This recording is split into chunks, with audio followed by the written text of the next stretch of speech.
Hi literary gladiators, I'm Steph Kent. I have a booktube channel called Steph Kent, and then I also run the channel Call Me Ishmael. Thank you so much for asking me to contribute a video to your channel. I love literary gladiators. It's so fun to see all the discussions and now the new guest posts on the site. Usually I talk about technology and books on my channel, but I thought I would do something a little bit different today. I'm really interested in stories about books, like not just the plot themselves, but actually why a book itself can be a meaningful object. I wanted to just tell you a little bit about my favorite books and what's meaningful about them, that I've carted them across 3 different states and even more cities in my life. Okay, so first up I have this hardcover illustrated copy of Little Women, and actually I collect copies of Little Women. I have about 10 right now, and I've got my eye on some newer illustrated versions I'm gonna try and pick up this year. This version is really important to me because it was actually my first copy. It was the first time I read Little Women. This one's really special because my parents gave it to me for Christmas. They both wrote like this really beautiful note inside.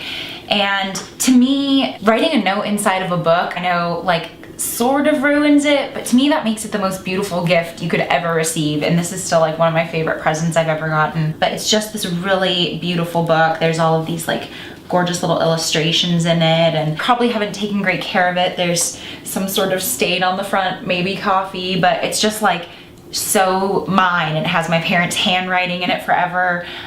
It's been on every single bookshelf. I love this copy, so that's my copy of Little Women. Okay, next up, Let the Great World Spin. This is a really beautiful book. Everyone should read it, but this copy is actually magic. So here are a couple of magic things that have happened with it. It's a book about something really strange and special that happens in New York City, and I read it the first summer that I lived here. And I would read it on the subway every morning on my commute to work, and this really crazy thing happened, which was that New Yorkers would like come up to me on the subway where nobody talks to each other. Everyone's really grumpy on the subways. And I swear like 5 or 6 different people while I was reading this book came up and told me that it was their favorite. And I just thought that that was so magical, that this book like had the power to make strangers talk to each other. And then the other very magic thing is that I loaned it to somebody I didn't know very well, and I generally am a little stingy with letting people borrow my books, but I let this guy borrow my book and kind of thought, oh, I'm gonna have to go buy another copy. I'm never gonna see it again. But like 2 years later, it came back to me. Let the Great World Spin. This is a very magic edition of this book.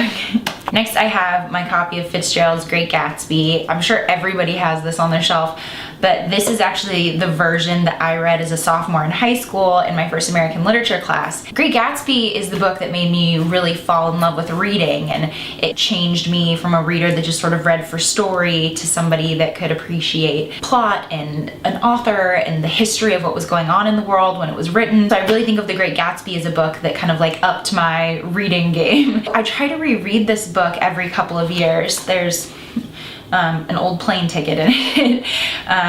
But this copy specifically, I always read, even though I have a couple other ones, because it actually has like all of my notes in it, like when I was first learning how to like read critically as a 14-year-old, 15-year-old in high school. I just love that it's underlined, and whenever I get to read it, I get a chance to see what sort of quotes popped out at me and what I thought was important the first time I experienced it.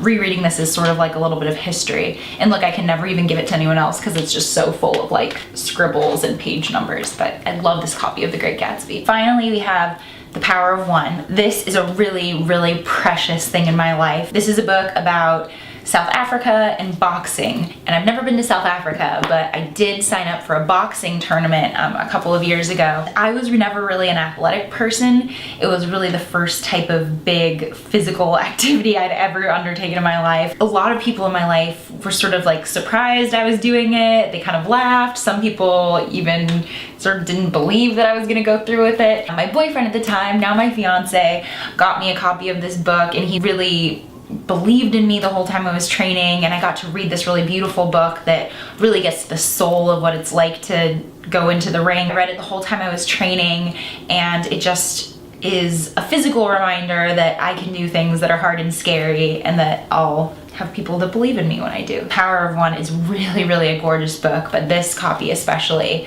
I will never let anybody borrow, sorry. So that's it. Thank you so much for having me on the channel. I'd love to hear some more about your favorite books, what you're reading, why it's important to you, where the books come from. You can find me on Twitter and Instagram at Steph Kent, and if you want to contribute your story to my project Call Me Ishmael and appear on the YouTube site, I'll put some information about how you can join in the description below this video. Thank you. Bye, literary gladiators.